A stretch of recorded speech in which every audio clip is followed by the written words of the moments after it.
I'm Dr. Kelly Brogan. You may know me as a New York Times bestselling author of a book with an exploding pill on the cover, renegade psychiatrist, pole dancer, or honorary member of the Disinformation Dozen. What can I say? I'm a born provocateur.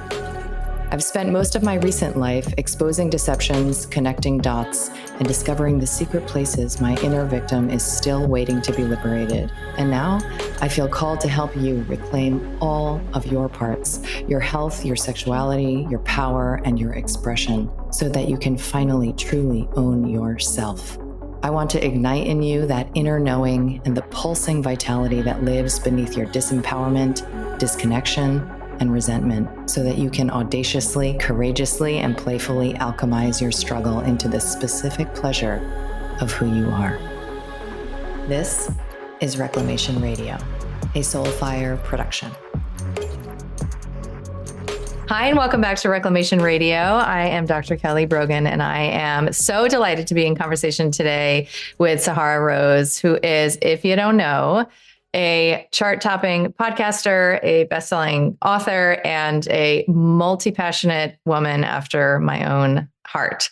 I'm super excited to dive into really the similarity in our journeys. And as you all know, I have a book called Reclaimed Woman that is about the heroine's journey home to self. And there are a few women who have done what I'm doing in their own way, on their own timetable. And Sahara is one of them. And I know that you probably don't need to read a page of this damn book because you already know its entire anatomy because you're living it. And that speaks to the archetypal nature of this path, that it has aspects, dimensions, and components, and we travel through these gates, into these new pastures, and it kind of looks and feels recognizable from one woman to the next. So I want to dive right in. Thank you for being here with me. And I want to talk about the ways in which your journey has unfolded relative to your motherline. So I want to start there because I know that you think a lot meta and big picture, and you teach and you support women in finding their purpose, right? Their dharma.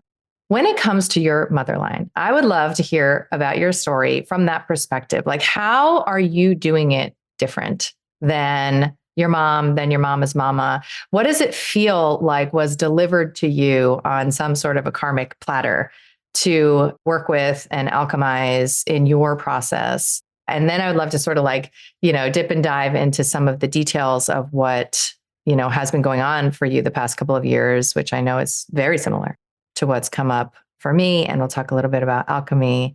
But I thought that would be sort of like a deep end. I'm going to push you in the deep end. It's so divine how these things work, because this week, I probably had the biggest rupture with my mom that I've had my entire life.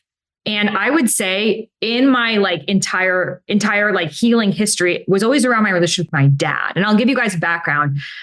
But there was always this underlying judgment, passive aggressiveness with my mom, but it was never bad enough to I need to focus my healing work on it until something happened, which I'll give you guys the whole story. So this is really perfect that's here. I've never talked about this before, and it's so present with me right now. And in fact, on Friday, I'm going to Peru, and I'm sitting with ayahuasca and 2 days of wachuma. And this is my first time sitting alone with these medicines. I've done ayahuascas in combination of something else, but to be in Peru, sitting with the mother and then 2 days of the grandfather.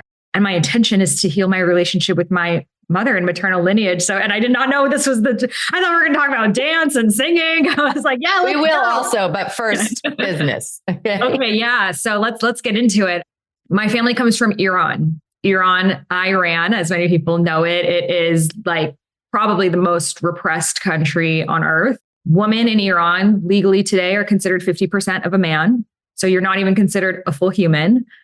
In Iran, music is illegal, dance is illegal, games are illegal, storytelling is illegal. Men and women interacting that are not married or direct relatives is illegal. In Middle Eastern culture, a woman's name is daughter of her father. wife of her husband, mother of her son. Her name doesn't even exist to herself. My family is Muslim, and it has been like this for thousands of years. Every woman in my family has been in a forced child marriage, most of them one of multiple wives to much older men. And that has been my lineage for the past, I will say 2000 or so years, because we don't really know what was happening before kind of the patriarchal religions took over. So directly, my mother was a refugee that escaped from the war in Iran. So she escaped on foot in the time that the borders were closed and, got asylum in Spain and then got asylum in the United States, worked at an English school, trying to learn English, and then met my father in the United States. My father was an 11 years older businessman, also from Iran, but more like grounded in American culture, successful, safe. They get married and within 2 months of knowing each other, get engaged and then have me. And, definitely no healing work has happened in this. And definitely there was a lot of PTSD on both ends. What happened in Iran is there was a revolution. So Iran was, it was a more secular country before. These rules were not there until 1979, when there was an Islamic revolution that Sharia law became part of the government. So when my parents grew up there, they could sing, they could dance, they could play games, they could go to the beach. And then this revolution happened where members of my family were killed. People had to escape. So that was a huge cultural trauma. And then on top of that, the, individual traumas of literally having everything taken away from you overnight. And if my mom were to stay in Iran, she likely would have had to be forced to marry an older man against, her will for survival. So that's a little bit of where my background comes from. And I was born in the United States and I grew up in Boston. And it was really encouraged in my family for me to be smart, ambitious, intellectual. My dad really instilled those more, which we could call more of the masculine qualities within myself, because he saw it was not safe to be in your feminine. And there was a lot of wounding in the mother line in his lineage. And my mom never worked. So her focus was really more so on us, but definitely had this resentment of never having her own sense of purpose. So it was really attached to her children. I grew up this very free-spirited child who, by the time I was 15 years old, I'm like, I'm joining the Peace Corps, I'm out of here. And, any opportunity I got to travel internationally and live in villages, work in orphanages, I was just I'm here to be of service to humanity and get out of here and do big things. And it was always tension with my family. And I was also a very expressive child. I, started dancing, just going to dance classes. I became a competitive dancer. I was performing. And, that was also just whoa, and so there was always this part of me that wanted to shake and dance. And then this other part of me that's studious, smart, ambitious, get parents' approval. So, and that was a journey, and we can go into many, many layers of that. But I want to just kind of come forward to what happened more recently. So about a year and a half ago, in this time when I was 24 years old, I met an Arab man who also grew up in the United States. So we really had that commonality of being Middle Eastern, growing up in the United States. And it was a really beautiful relationship that we both really supported each other to live our dharmas, our soul's purposes. It was very focused on you sit on your laptop, I sit on my laptop, we're next to each other, and that relationship lasted for 7 years. And I really feel that it was our souls chose to be we both have these big missions. And if I were single in that time, no way would I have built what I had created. It helped me buckle down. 7 years later, I found out he's been cheating on me the whole time. And that sent me on the darkest night of my soul, of my entire life, because that was so different, because that was someone that I chose, and that caused me to go so much deeper into the ancestral work of the ways that these storylines were being played out in me, and the way that this conditioning of I am not safe without a husband is so deep in all of our subconscious, and witnessing the effect of this on every member of my family, which, you would think it would be nothing but unconditional support and love. And it was not that, it was a lot around, well, couldn't you make it work? Or, don't tell people what happened, or we'll find someone new. And it almost felt like the conditioning and programming even within me was like, life only starts when I find myself in another relationship. So put all of my focus into being in relationships so I can get back to normal and start living again. And never could I have even fathomed a reality that, like, I'm not saying this might happen, but potentially I will never be in a relationship again. Potential, like that is a potential, and does that mean I'm no longer living? And so really sitting with that, and who am I outside of relationship with anyone? So, there was a rupture with my grandmother that she told me that his cheating was my fault because I became too powerful, and that men don't like that. And, she's my mother's mother. So that was that maternal lineage. And like, wow, she was like really so nurturing to me as a child, but then seeing that side of her. So for almost a year, I did not speak with her. A wounding with my father, which eventually I, really dove into and healed that. And now this rupture with my mother, which is especially around the way that I present myself online. And her, because I started making music. And I started to turn my grief into poetry. And then I started to produce melodies. I did not even know, which we can go into. I did not know I could produce music. That was never a skill set. I never sang. If you even said, what's your biggest fear? I would say singing. And because I couldn't read a book, I couldn't listen to a podcast. I was so deep in my grief, my disgust, my anger, my rage, like all of it. All I could do was listen to music. And from being so open-hearted in that space, it made me listen to things I couldn't hear before, like listen to layers of the music, listen to ad libs, listen to melodies. And I was like, wow, this is taking me through a journey that words never could. And then I was like, imagine if I could like take these beats, but add lyrics that I wanted in my subconscious. Because a lot of these beats, it's like, if you listen to it, it's like, yo pussy fat. I'm like, okay, that's not what I want to get in my subconscious right now. So I'm like, how do I merge the two? And that's what started my musical journey. My musical journey leads to me dancing more and expressing more, which led to what happened last week of I sent my mom pictures of what I was wearing for my upcoming music video for my song called Sexy Dark Night of the Soul, which is all about taking your dark night of the soul and making it sexy, which Kelly, I know you already do. And she really lost her shit. She really lost her shit of no man will ever want to marry you if you present yourself like that. They will think you're like a stripper, you're, a trashy girl. They'll never respect you. Trust me, I know what men think. I know what people are saying about you. And like, again, it's her own fear. It's her own genuine fear of if you show up that way online, you will be alone forever. And I'm scared for you being alone forever. And in a way, she's right. The men that she knows, the Iranian doctors in Boston would not want to marry me, but I don't want them to marry me either. Like, if anything, being in this expression casts away the people who are not in vibrational alignment with, because it's only getting bigger. It's only getting bigger. So if you can't handle this version of Sahara Rose, you're definitely not going to handle next year's version of Sahara Rose. But in her mind, it's who will take care of you, because there's no understanding of like, maybe I can take care of myself. And so I tried, I see the best in people. So I tried to call her, and it was actually on the way to my music video of like, hey, let's just squash the beef. Like, it's all good. And she was just still not having it. And I was just like, you know what, as a mother, if I had a daughter calling me saying, hey, I produced the song, wrote the song, healed myself from divorce, and now I'm making a music video that I created all this for myself, I would say I'm nothing but proud of you. Not, I can't believe you're wearing this in the music video. And she's like, well, if you just want me to sugarcoat things, then I can't. If you need to grow thicker skin, if you can't handle people saying your truth. And it was just this like, I'm at this, and I'm curious your perspective even on this coaching session, because I'm at this place in my life that I'm like, I only want to surround myself with people who like allow me and accept me as I am in my full expression.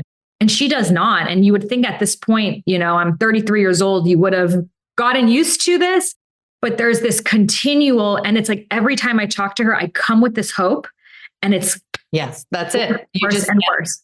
You just nailed it. Yeah. I mean, there are so many places. I give people this feeling when I'm being interviewed. They're like, I don't even know where to enter. There's so many things. And I'm like literally flooding with so many things I could say. The similitude of our journeys is eerie, actually. Like they're just even the numbers you said. I mean, there's so many aspects that are so relatable and so familiar. So I know this terrain really well. I'm also, almost a decade and a half your senior. And I do believe there are like, these Jungian punctuation points like in our chronology. Maybe that's changing because like my 15-year-old basically has like more maturational wisdom than I do. So I don't know what's going on, but there are like ways that you're pushing up on places that I have been. And the one thing I was going to say, you just touched on it, is what my family therapist said to me when I experienced the rupture of ruptures with my family of origin in 2018, which is, Kelly,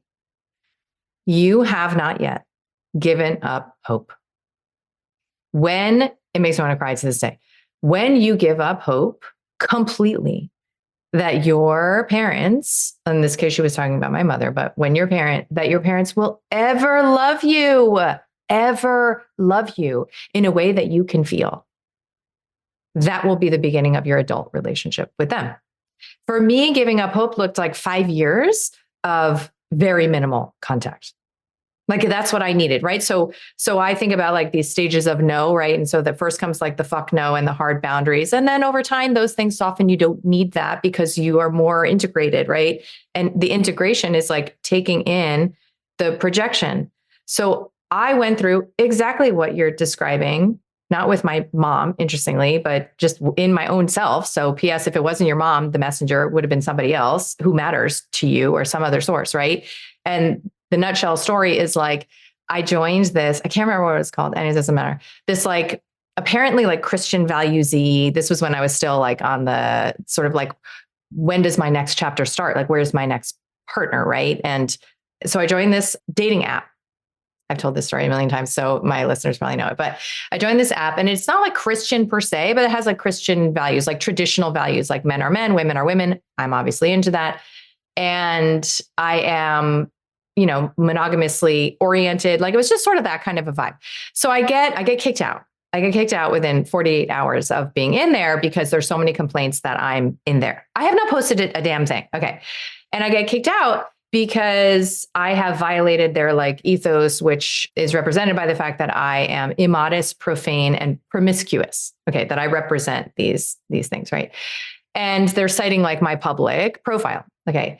So I got all sorts of triggered, and I did not at that point follow my own advice, which is to sit with the shame. That's what I fucking felt. Shame. Right.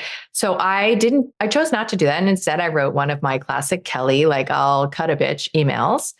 And I educated them about their ignorance. Right. So I ended up apologizing for this email like 48 hours later, because I recognized that what they were transmitting to me was the belief that, Kelly, you are not going to be able to partner with the kind of man that you value. So that's not what you're saying. That's what it's worse. Okay. That's what I was recognizing, is like the kind of like, traditional values guy that I'm interested in, or was at the time, that I am not going to attract that kind of guy, because he would never want to be with a woman who has pictures of herself in pole dancing and bikini on Instagram. And that's what my inner child wants to fucking do. Okay. And maybe there will be a day I wake up, on a March Wednesday, that I'm like, you know what, I'm moving on. I'm going to like start posting about me reading, literature, whatever the fuck I'm going to do. I don't know where the magic carpet ride is going, but for now, she's at the creative helm, and I know.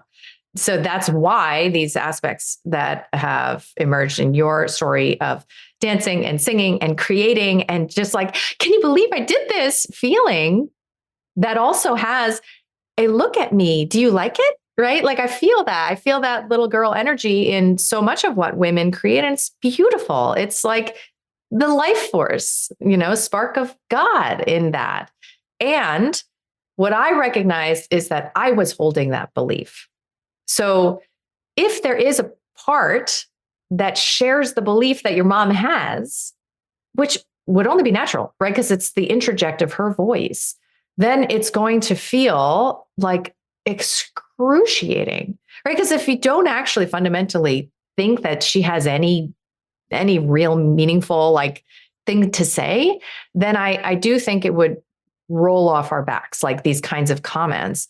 And so like, what is it to get to know the part of you that is like, wow, I'm probably going to be, whatever, like I'm probably going to be alone forever because I'm following my heart. And look where my heart leads me. It leads me alone because nobody wants this. When I'm expressed, nobody wants it. Like if that's not relatable to me, I don't know what else is. That's like literally like the tagline under my like deepest inner work is like when I am left to my own devices and I don't have a man, censoring and evaluating and saying, do this, don't do this, because I have attracted that kind of man who's, you could say controlling like my behavior in ways. And now I'm just fucking unhinged. And what if it means that nobody wants this, And so our mothers, like our parents, they don't have the tools that we have to cross the bridge of reality to another person that they love, especially their daughter's reality. This is what I work on as a mother myself every day, all day. It's like when my daughters are doing something I don't like, I wouldn't do, I don't approve of, I don't think is even safe or right for them. How can I allow them to have their experience and remain connected? Right. So you're having the experience all of us, I think, have had, which is like when there is that rupture, right? When there is that difference in reality, there's no connection. The connection is not available. And giving up the hope, it's like you can't prescribe it. Like I can't even say like, oh, give up the hope. You're like, what would that even look like? But it's the same as the pain of romantic loss, right? It's like we get to touch, right? Like what would it be to have grieved as a child, like not having the love available that we need to literally fucking survive. That's what we're talking about. We're giving up hope on that. Like this is a deeply existential crisis. And I know you know a thing or two about alchemy, right? About like what it is to turn grief, rage, shame into creative expression. So I know you're going in, right? You're going to the jungle, you're going in. And I'm going to be front row seat watching like what, what creations come out of that, because I know that's what you use your body and experience your body to do as a vessel, right? Our world is so full of noise. Politics, social media, other people's expectations, societal standards, judgments. It can be super challenging to access yourself and the wisdom of your hearts, your inner compass, and that quiet place inside that is always okay. I love the mist, elixir, and anointing oil called Quiet Mind by Lotus Way. It just transports me to this space of clarity, focus. It gives me the capacity to pause. And it's become something of a conditioned ritual that every time I reach for one of these bottles, I am able to open up in such a fast way, whether I'm intentionally meditating or just need to pattern disrupt some disembodied moments in my life. If this is appealing to you, I would love to invite you to head over to lotusway.com. Use the code Kelly15 for 15% off. The link is in show notes for you. So I'd love to track back to like when you first learned this, right? Because I only first learned this, I don't know, recently. Like I remember the moment it was 2021. I was in, snot running down my face, probably week 3 of like hysterics, right? Like I could not believe that I had lost this forever relationship, what I thought was going to be a forever relationship. I had, let that fantasy like go up in flames. And I just started to feel like a little stirring of like wanting to do something with the pain, right? Like, which I hadn't experienced before. And that was the first time that I like recorded and then posted a fucking dance video. And you might be like, why the hell isn't that a distraction? For me, it was the first experience I had of like, oh, if I turn towards this, it turns into something like pleasure, desire, creativity, like playfulness, right? Even mischievousness, like it turns into something. So I wonder if you can track back, like what were some of your earlier experiences, even if they were like, similar to me, like last year or 2 years ago, like some of your earlier experiences with like working with emotions alchemically to create from And yeah, like what role does that play in your life these days? Like when you find yourself in the shit emotionally, like, right? Like, the terrain better. My moment, which took me on this iteration of alchemy, which has been by far the most golden and the most bronze on both. So for those of you who don't know, when we say alchemy, it's literally the process that they would use in ancient Egypt of turning bronze into gold. So it's kind of taking the muck and letting the lotus blossom. And for me, it always starts with an on your knees moment. It was finding out that my then husband had been cheating on me throughout the relationship. And I remember just first, I was so shocked that I didn't even have an emotional response. I was out of my body. And it was almost like this like Kuan Yin like energy of just listen. And from this place of like, okay, like it took a long time to realize it was real. But when it started setting in, I just was on my knees sobbing to a level that I have never cried before. Like these guttural cries where you are coughing because so much is being released. And I just looked at my face in the mirror. I couldn't even recognize myself. It was like all of the tears. I mean, it was the start of all of the tears I never got to cry my entire life. Exactly. And I just was crying and sobbing and like nothing could even begin to touch the level of pain that was just starting to tap inside of me. And I looked at myself in the mirror and I was just like, whatever happens, I got you. I got you. And I remember there was a song, Spirit Lead Me, which is also a Christian song. I'm sure you've heard it. And it's like, Spirit lead me more than my feet could ever wander. And my faith would be made stronger wherever you would call me. Take me deeper than my faith could ever wander. And it's something like around surrender. And I had never really understood the term surrender before. Obviously, I had heard it. I never got it. If anything, I was resistant to the word surrender because I remember a friend of mine, she's like, I want to write a book on surrender. I'm like, I genuinely don't understand it because if my mom were to have surrendered to the Islamic Revolution, she would have stayed in Iran. She had to go fight against. So my journey and my family has been a lot around defying the odds and regulations, not surrendering. And she didn't really have an explanation for me. So I never got it until something happens so fucking big that there's no amount of pushing you can do.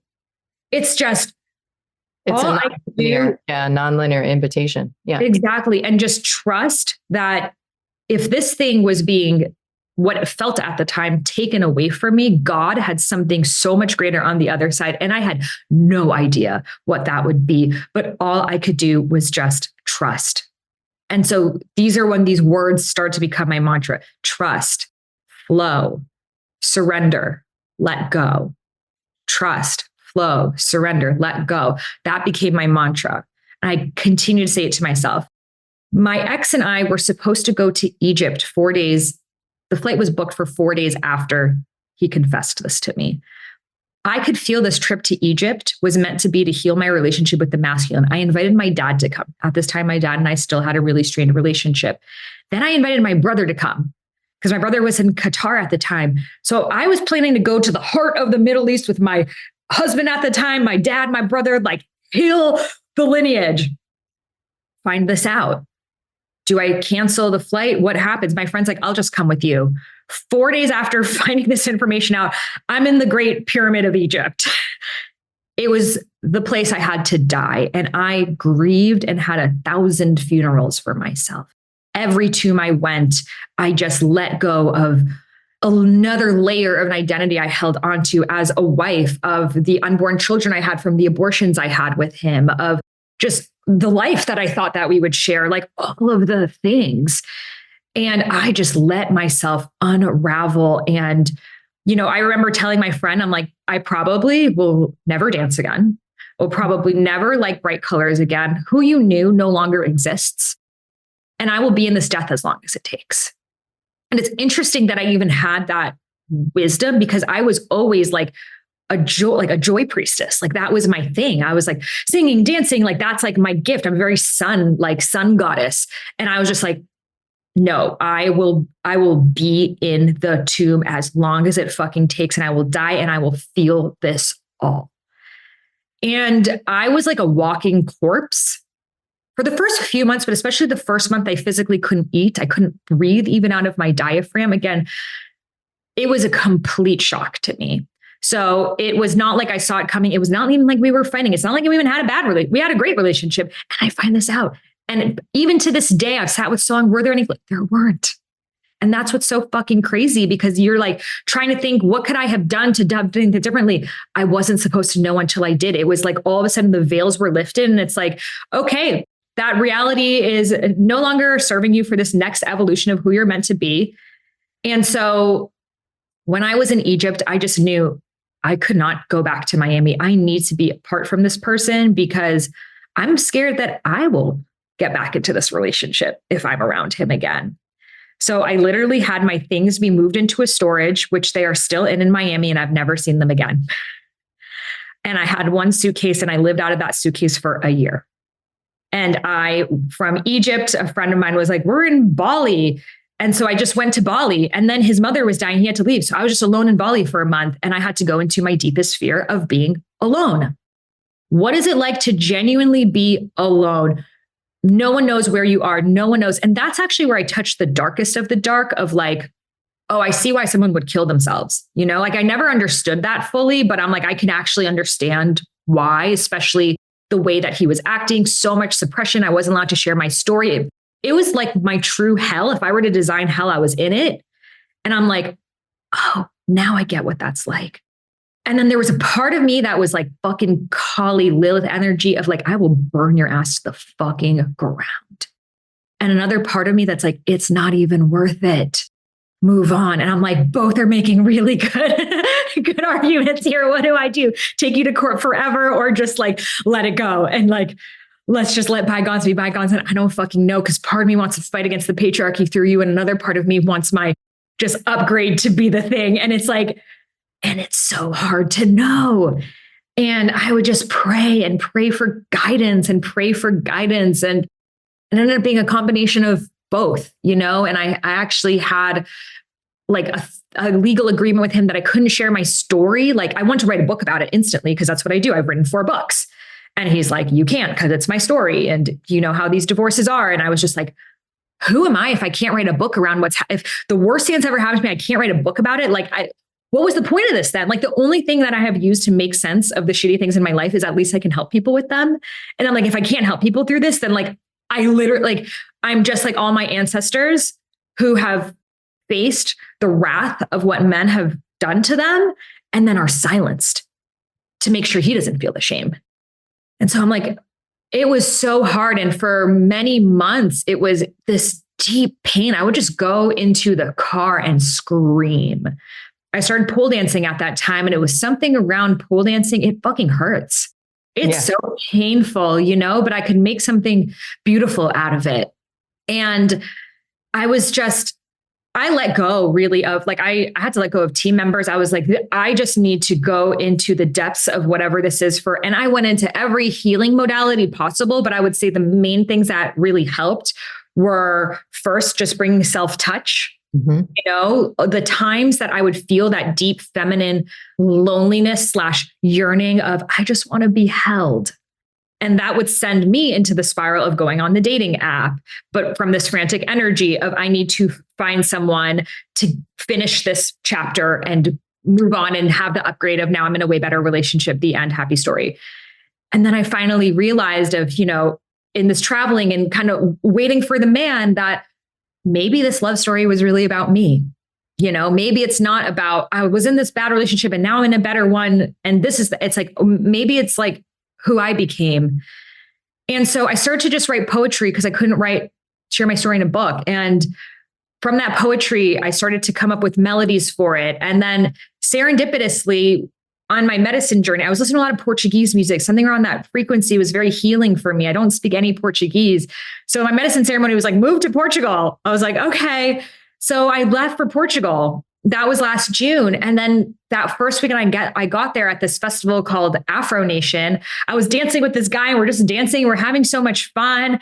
And it was just like a vibe. And then I started telling him, I'm like, yeah, one day I want to make music. It's like Afro beats with Persian music and this and that. Turns out he was a music producer. Him and I started collaborating. The first song I made trust, flow, surrender, let go.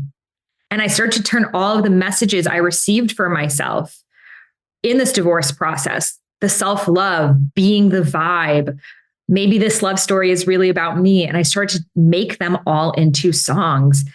And every time not even just made it, every time I just like made one little thing, I would be so proud of myself. Like, wow, I made this. And had this not happened, I wouldn't have made this. And that makes it so worth it.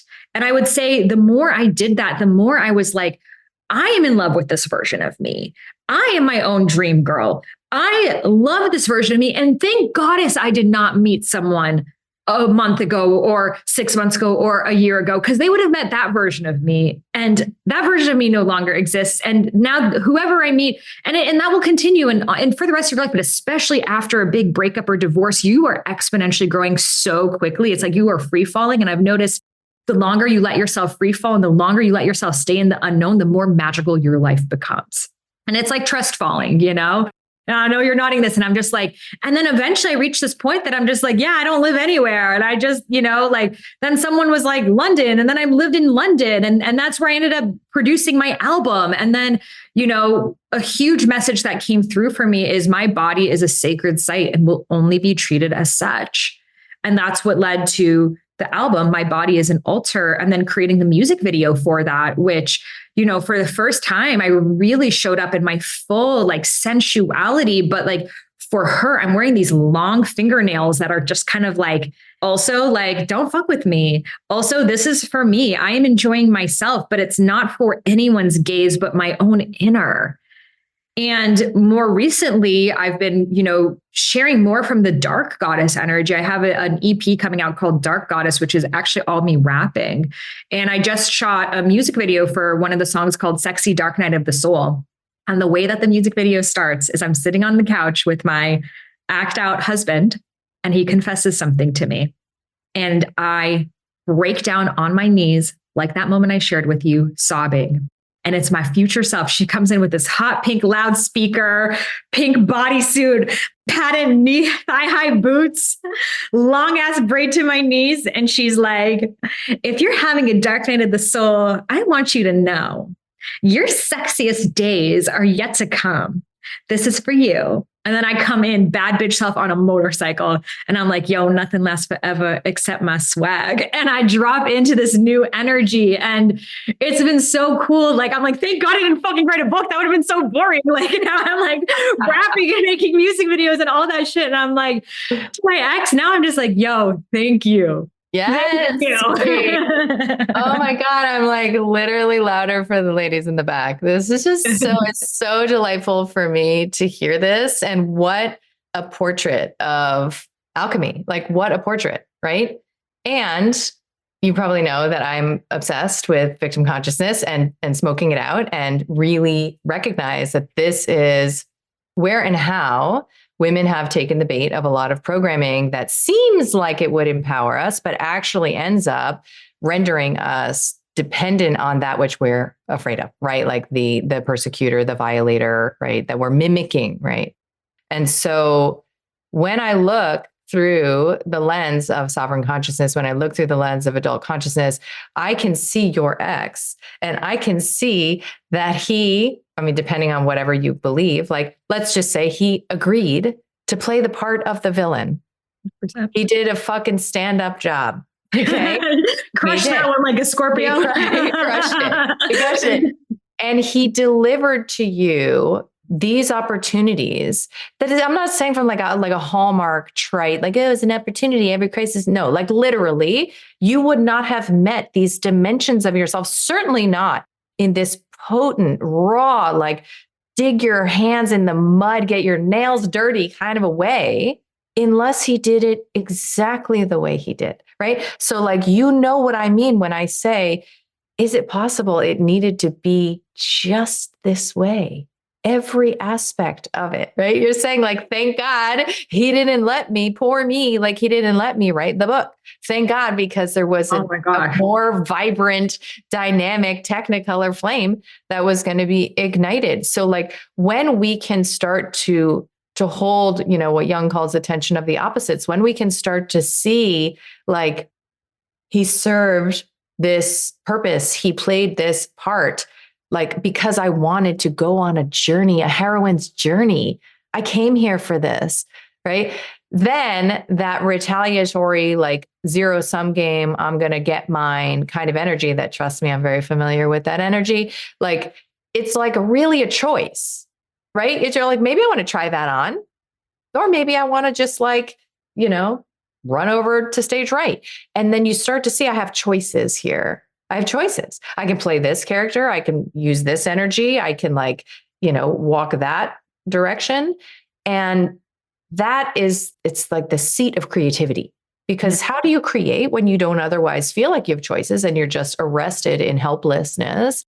And it's not the same as surrender, right? Because the missing ingredient is the trust factor, right? Trust in God, trust in the design, in just the unscriptable nature of the story that will become your life. And the victim bait in this space is so tempting. And because I remember one of the first things I did in that time was like, I need to read a book about this. And I read this book and it was like, leave a cheater, gain your life.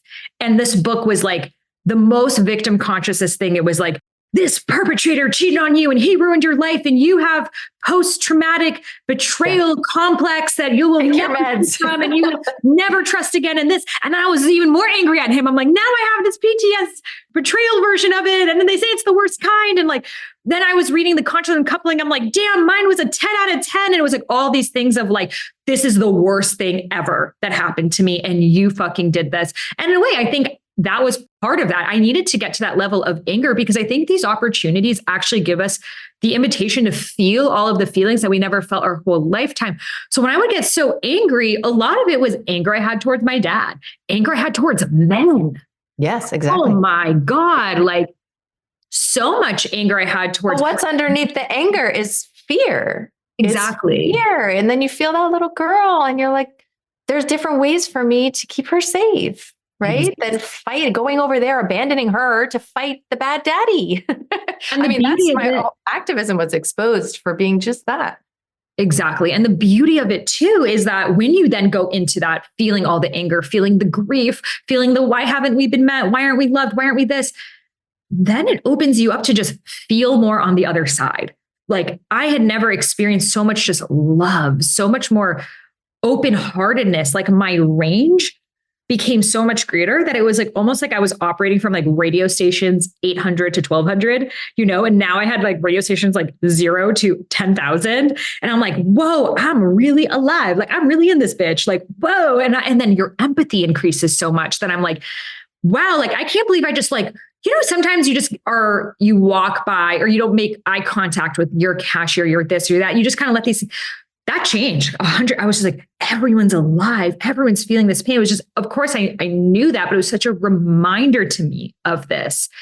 And I remember then last summer, a friend of mine was like, well, you needed to experience this level of heartbreak to have this level of heart opening. That's what your heart wanted. And at that time, I was still like, I didn't want to feel this, and now I would say 100%. And now I can see so many parallels of my ex was a music manager. When I was 24 years old, I worked at music festivals. I was a vendor. And I was like, wow, he's made a career in music. That's so cool. I've never met a Middle Eastern person do that before. I love that he is doing his own thing. Never in my life did I ever think I would be in music. That it was almost like my soul saw that was possible within me, but I didn't know that. I thought you had to be in relationship with that. And then again, when I became single last year, I noticed that all of the men I was attracted to, I wanted to be in some kind of way. It was like a muse energy for me. All of them, they were all music producers, Why? Because I wanted to produce music. I was inspired by the way they show up. I was inspired maybe by their style, their courage, their expression, their this, their that. And then the more I integrated those things in me, it was like, then all of a sudden the attraction bell would shift to something else I want to integrate and something else. And then, now I'm at this point that I just feel this dating culture is so toxic of the way that it's like, just meet a bunch of different people. And like, it's just the numbers game. And, I tried the dating apps for a little bit and it would create a lot of scarcity. I never really felt worthiness issues until dating, of like, why isn't he texting me back? He doesn't like me. And then all of a sudden you've like pedestaled that person so much. I'm curious where your journey is at with it, that I'm like, right now I feel my soulmate is my highest self. It's my full expression. It's who I'm becoming. And whoever I'm in relationship with will be the person that's the most supportive of that. Yeah. Yeah. This journey of the self-love expansion, and, self-love is thrown around and people think it means like going to the spa or whatever. And I'm all about self-care and understanding how to, at least this is how I break it down, align with your no, say no when you fucking feel no, and align with your yes, which means following the crazy impulses, when they arise in you, and doing the nonlinear things that seem like they could be all sorts of risky. That self-alignment is what translates into love. And that process for most of us takes a lot of time and a lot of introspection and a lot of slowness and a lot of quiet, right? And I know that so I've been celibate since I left my last relationship. So have I. A year. I thought so. I could feel it. Yeah, I didn't want to like put you on the spot, but I talk about it all the time. And I'm curious what that journey was like for you. Because at first I was like, I don't want the last person I had sex with to be him. But I was like, I can't have heartless sex. I literally just can't. Okay, continue. No, I mean, it's funny because I just recorded a little thing about this because I saw that Bumble, the dating app. Yeah. Did you see they have like a billboard campaign? Super, super unattuned, but anyway, it's fairly off. But anyway, calling women out for celibacy and saying it's not the answer. So obviously there's enough of us making this choice, and people make it for different reasons, right? Like there's a lot of women who are like, fuck men, I don't need you. That's not where it's coming from for me. It was initially just this sense of like, I don't know, this is very valuable terrain, and I've always been a serial monogamist, and nobody has access to this other than these like very select few people in my life, right? And so the idea of like opening this I just felt too important, too special. I don't know. It just was like, no, this is not right. And now there's a whole culture that like about how high value women behave, but there's like a little seed of that. And then what ultimately became the case was that I saw, because I was the kind of girl I would have sex every day. I thought I needed to have sex. Like I didn't even know how to regulate my system without like actual literal, like that much like fucking going on in my lifescape. And I was obsessed with sex and all of the intricacies of it and the potential of it and whatever. And as I have studied things and been in cultures like BDSM culture and conscious kink, and I've started to learn about like, what's really going on here in terms of power, right? And the relationship between power and sexuality and vital force energy. I understand the reason that I've created so much, and I'm sure you would say the same, is because I am not having sex. Right? It's like there's a direct relationship, like the bag I sewed yesterday, I doubt I would have done that, like had I had this other outlet. And it's not to say one is better than the other. It's just that when you create this strong container to see what your energy does when it's not, transmuted erotically, orgasmically, because I was always a very like orgasmically focused, like sexual being anyway, that has a season, for a lot of women. And so for me, the choice now, I just recorded a podcast on this, a solo is related to my role as mother. Like I'm finally at the point where I've decided I'm not available for relationship for at least the next 5 years because I'm prioritizing my role as mother. And there's just not a place in my lifescape right now and the things that matter to me and that bring me joy for this man who's not their dad to occupy. I tried that. It's not something I would recommend stepfathering to anyone. I just don't, when there's a dad in the room, it's a very, very difficult thing to navigate. And so that's why a lot of us who can support ourselves, I don't need a man. And would I be gaslighting myself to suggest that in my deepest heart, I don't yearn for that experience of safety and erotica in one dyad? Of course I would. And like you, I had to get to the place where I gave up hope, truly. And I said, maybe I will be with my cats, right? Like maybe I'll have the most extensive, crystal dildo collection that ever existed by the time I'm, 89 years old, and really be okay with that, while also recognizing that, at least from my perspective, women aren't wired to feel safe alone, right? To live alone, to walk the world alone. And if I had my choice, I would have all my girlfriends, living in and around my home, and I don't. So to tell my system, you should feel totally, optimized and stable and everything is fine, is also a gaslight. So it's just balancing priorities. But I see that there's a lot of women who are saying, like, I will only open my energy and allow access to a man who comes with these qualities. I now know how to recognize, right? Because when you're in your trauma programming, you see things that don't exist. It's called projection, right? And so once you're sober, once your eyes are more sober, you can see oh, this man is not provider material, or whatever your values are. Those are mine. This man does not have father archetype energy. I have no intention to have more children, and I still want a man in his father archetype. 100% for what qualities that confers, right? This man is not a protector. This man does not understand that this, isn't a competition, right? So I laughed when you were saying we would sit next to each other on our laptops, oh my God, that was my life for 8 years.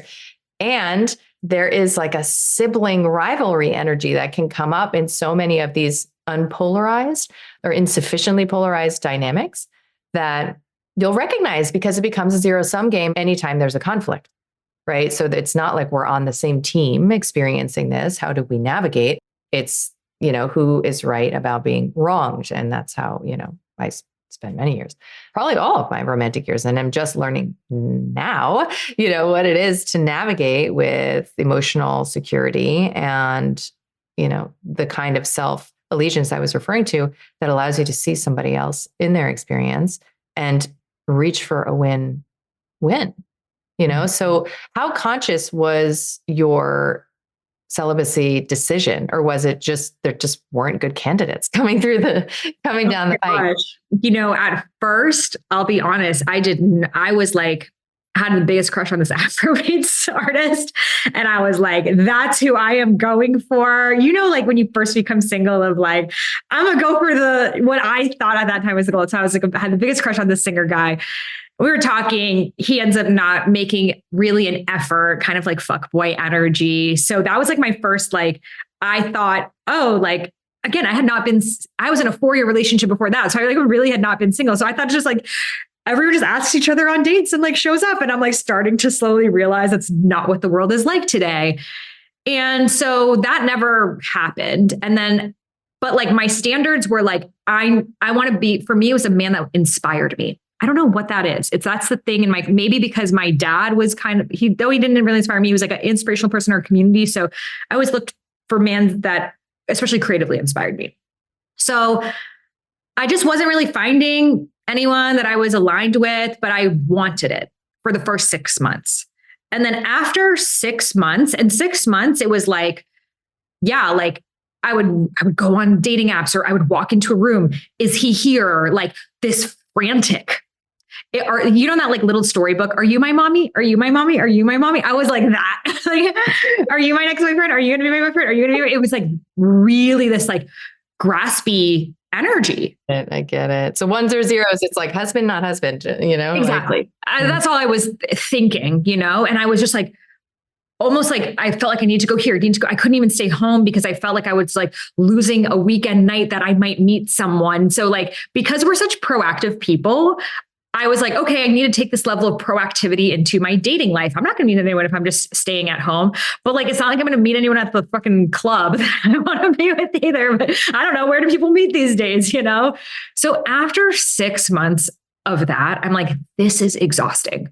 I can't live like this anymore. I need to go back to work. I need to focus on my life again. This just can't continue.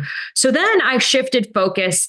The way that I got myself to do it, I was imagine this is my last summer ever being single. What would I do to really live it up? And so that's when I just went full wearing my crazy long hair extensions, going to all the music festivals, like going all out. That's when creating music started, being in Portugal and all of that. After a few months of that, when it came fall, I'm like, okay, now I'm going to like in London, I'm going to find a British boyfriend. And it's so funny how as women, like we go places for, again, the love story we think we're going to have there. Oh, I'm going to find like freaking like a Black Brit who can dance really well. That's what's going to happen, And then I'm in London and it was just, that wasn't happening. But the London experience for me was, and I'll share with you something that happened there that caused me to leave. So I was really in this place of like, I want to start a new life with people who didn't know me before, where I don't have to keep retelling the story. And I was like, the spiritual space, in my opinion, at that time, what I was thinking is whack. And I'm so sick of all of it. And I just want to be friends with like artists and new people and just like be in this new energy. So I was doing that in London, not meeting any men, but like really just in my own energy. I was podcasting and I had my friend on the podcast and we went to dinner after and we were literally cheersing, saying, life is so good right now. Cheers. I get a call. Hello, it's the property management company of Kensington, la, la, la. What is it? Well, your place has just been broken into. We don't know what's been taken. The police are there. Please get there as soon as you can. And I was just like, it was like one of those moments of finding out about being cheated on, of my laptop might be gone, my passport might be gone, everything might just be gone. I went there, it was a commotion. There was this guy in there who claimed he was a security officer, but he wasn't a security officer. Had I gone into that place alone and the police not been there, I don't know what would have happened to me. And it was the middle of the night. That guy was not leaving. Thank God. Whoever broke into my place, by the way, they broke down the door. They hammered through the lock and they broke down there. So it was a very aggressive break-in. I was the only person on the block targeted. It was in a very nice neighborhood, Kensington. So someone had been watching me and targeted me for a break-in because they saw I was a single woman. And it was literally like, we're going to take you into this big fear that you have of being alone. Yeah, exactly. We're going to take you right into it. And you know what? You're there with your best friend. She helped me all night pack up all of my things. The police officers, it was one woman and this gay guy. They were so nice and friendly. I was so supported, even as a single woman in that. Packed up all my things, went to my friend's place, and I just knew this London chapter, not just London chapter, this travel the world chapter, kind of like headless chicken, like, it's done. It's time for me to just ground and focus back on my Dharma and back on myself. It's time for me to go back to LA. I had the story before that if I go back to LA, it was going back to my old life. And I needed my new life to be better. I got divorced and now I live in London, I can't go back to my old life. And I'm like, no, but it's me. I'm a new person coming back. Had that break-in not have happened, I would never have left. I was planning to go to Bali next and go somewhere else and go somewhere else. And I was waiting to meet someone to like then start a new life. Right. Based on where they lived, which is like, now that I think about, it's so freaking crazy that as women, we're just like, oh, my whole identity, friend group and everything doesn't really matter. I'll just take yours on, which is, again, so how many generations have done that? So going into that fear, it was like, and I'm okay. Even if this happened and I'm okay. And it was also very ancestral because literally my mom had to leave her country overnight, leave everything behind. And it was like me going through it with this consciousness now of knowing that I'm divinely supported. I come to LA, I find the most gorgeous apartment on the ocean, like so beautiful. I'll literally show you my view right now.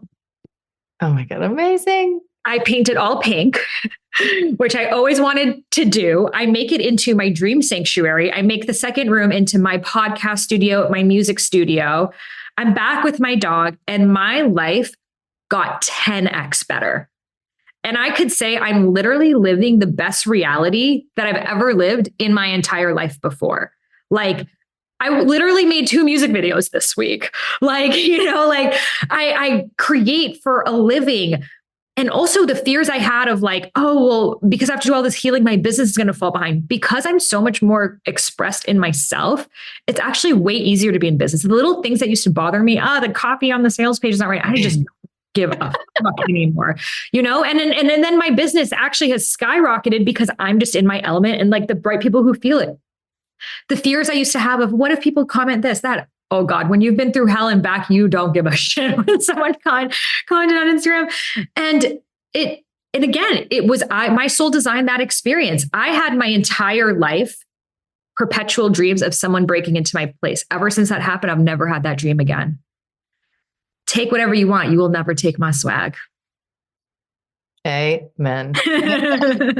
Amen. So delightful. I could listen to you talk literally all day long about your story, and it just is so affirming to the place that we've both arrived, that I know was challenging for you and challenging for me, which is this reconnection, what I would say, of like my inner masculine is a maturation to God, right? Because that frantic, like, where's the husband? What's happening? When is my life starting? I got to keep looking, that immature masculine energy that is solving the problem of your aloneness and the incapacity to be with yourself. Like your version of when you were alone in Bali, I had in a water fast that I did, a 9-day water fast by myself.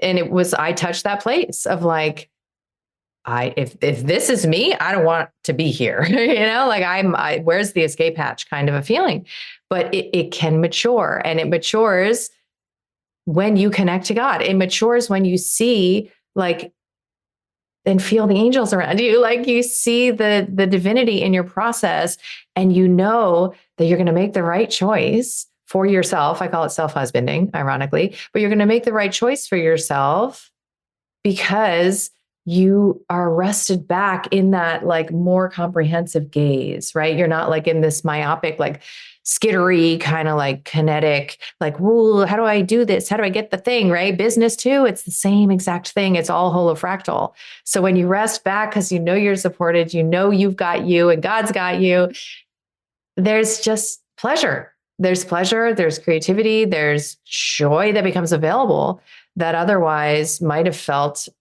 at least I'll speak for myself, performative or manufactured, or like what I call the glass wall, right? Like, it's like the happiness is happening in my life. Why don't I totally feel it, right? Like, why can't I access it?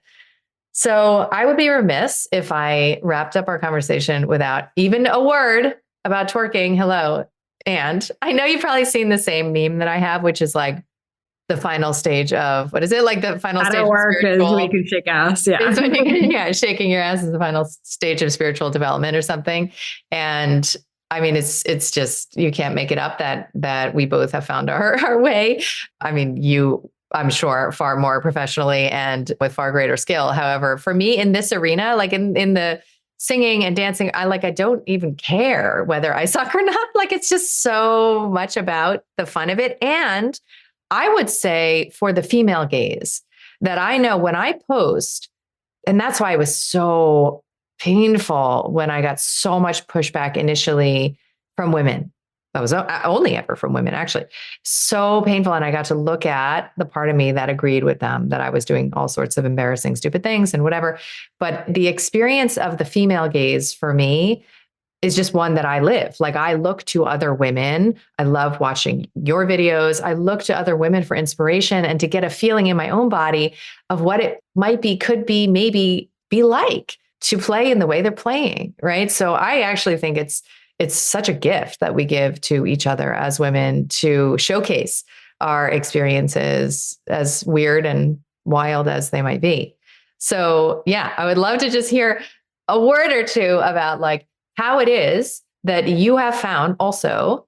I mean, I literally go to a tour class here with Simone Sobers, a Boss Chick dance workout, right? I think I told you about her when you were here.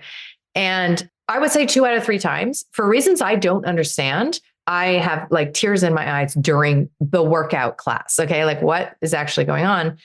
And I'm there with other women. I'm moving in this way. I don't know. What do you think? Like, what do you think is the spiritual nature of this kind of movement that has also this, colloquially maligned, sort of like, that's dirty. That's, like, so many people have been so disturbed that I like move my body in the way that I do publicly. And I have daughters, like, what if they saw you, kind of a thing.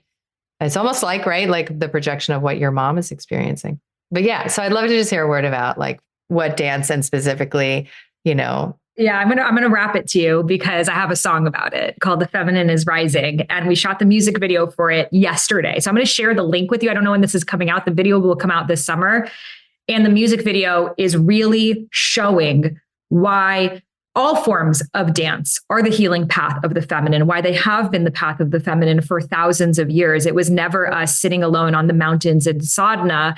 It was us being in community, dancing, gyrating. That's where belly dance comes from. That's where, all forms of African dance comes from. Salsa, bachata, like all of these things were ways that we moved our hips. We know that our hips are where we somatically hold onto tension and trauma in the bodies. And when we shake them, we recalibrate our nervous system. Just like when a zebra is running away from a lion and makes it in the nick of time and shakes off and its nervous system recalibrates, it's back in peace and it can move on.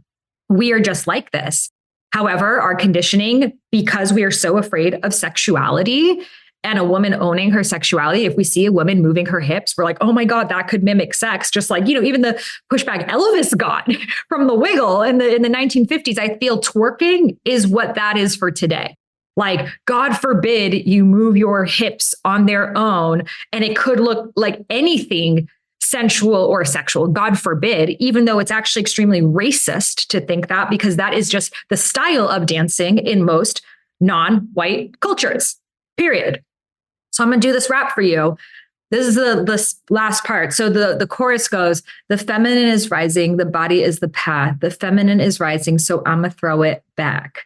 Then the verse goes, we don't do this for the fellas. We do this for the girlies, that embodied girl swag. For you, we say, more please. We dance for ourselves, for our ancestors who couldn't. We dance for our freedom, the woman told they shouldn't. Because when we shake our asses, we awaken our powers. We remember our essence. Remember this body ours. Let your heart break, queen, make you break it down. Let them keep judging. Bye, brush it off your crown. Because dance is our prayer. We are highly favored. We honor every flavor. Now go ahead, get that paper. Because dance is our prayer. We are highly favored. We honor every flavor. Now go ahead, get that paper. But I'm like crying. And, I would say this, I got so much pushback. There's a video of me on Andrew Tate's Instagram. I think it has 15 million views right now, saying what's in the podcast, and they put music to it to make it look like I'm a clown of some sort. That's how triggering. For me, it's mostly men that come for me, actually. Interesting. And I'm like, the fact, just like the thing my mom says to me, the fact that it gets to me means that I can still feel a truth. The fact that this is getting to them. So 15 million men took time to watch that podcast clip. Wow, I'm amazed. Thank you. Because they're like, oh my God, the women are remembering their power. And women from where I'm from cannot dance. Women in many parts of the world would be killed for dancing. This is a privilege and an honor for us to dance. This is how we have gone through genocide. This is how we've gone through poverty. This is how we've gone through many forms of oppression women have faced throughout thousands of years. And to tell us that now all of a sudden we're supposed to forget about it and forget about our bodies, which by the way created life. Like, what does twerking look like? It looks like childbirth as well. Why are we trying to hide? Again, what are nipples? Life. Why are we trying to hide life? Where are we going as a society? Do you want me to be AI too? Do you want me to be your AI girlfriend and say whatever you want? And maybe you just have sex with a fleshlight and pretend it's someone else's vagina? Fuck that shit. They're trying to wipe us out. And when we dance and we bleed and we sweat and we celebrate each other, our aliveness comes back on. And that's so threatening for a system that's already crumbling. I said the exact same thing on stage. I said a woman alive is the most powerful force on this plane. And I know you know that, woman. I just am so in your corner, cheering you on and really rowing this permission field with you for all the women that we touch and inspire and trigger. Because I'm sure you have some of those gals too. I have so many women who come to me and say, I fucking hated you. I unsubscribed. I couldn't believe what you were up to. And now I'm here. And I get it. I get it. My coach would say, first you hate them, then you hire them. And right. The journey is both pre-written, because it's that ancient a path, and we're also writing it. It's also something that we are discovering and playing with as we're going. And I'm sure you and I could say the same thing. Like, who knows what 6 months from now is going to look like. And that's delightful rather than it being scary. So I am very subscribed to your process. I'm so honored that you shared so candidly and openly so much of what's just very healing for me to hear. And I'm sure for so many others. And I look forward, to crossing paths again. Thank you. Well, I just find it so divine. It's just such a remembrance when we hear other people came to the same realizations that we came to on their own. And that's when we can trust that God is supporting all of this, that this is all orchestrated, that so many of us, it's so interesting, like coming back to the celibacy thing. My mom is like, if people saw the way that you showed up online, they would probably think you're having sex with a lot of people. They don't know you're not even doing that. And it's this interesting thing of those of us who actually are the most centrally created, know how powerful our sexual energy is, and often are actually the ones who are remaining celibate. And it's so in that none of us ever had that conversation, but we're all like coming to this understanding on our own, to the fact that Bumble is creating postcards or stop. And I really feel that right now it is almost this, like, the women are pulling back of like, we will not share this life force with you until you can hold it. And I feel that it's actually the wake up call and the dark night of the souls that many men are now stepping into, of like, how do I take care of my own emotions without a woman there? How do I learn to mother myself and nurture myself and take care? How do I connect more to my heart? And I really believe we will have sacred union in this lifetime. I really believe it's like our story can't stop. And then Kelly and Sahara were cat twerk ladies till the end of time. I mean, it wouldn't be a bad story. But, our ass cheeks would probably just be on another level. But I really don't believe it's like, especially those of us who are sharing our stories, it's like, it can't end here, but we're all in this really important chapter of being like, and I'm so okay with who I am without any of it. And it's only from that letting go and that trust that I know, like, I can't wait to come to I'm not even gonna say a wedding. It's a twerkalicious fiesta that you will have one day with your sacred union partner. We'll be like, remember that podcast we did? Like, I know it and I feel it in my bones. And it's this like dichotomy that sometimes we have in our own minds of like love or liberation. And we have to choose. Like, I'm either going to be liberated and not have love, not have, and I know in this lifetime we will have both. Thank you, woman. From the bottom of my heart, thank you. Yeah, we need to do this more.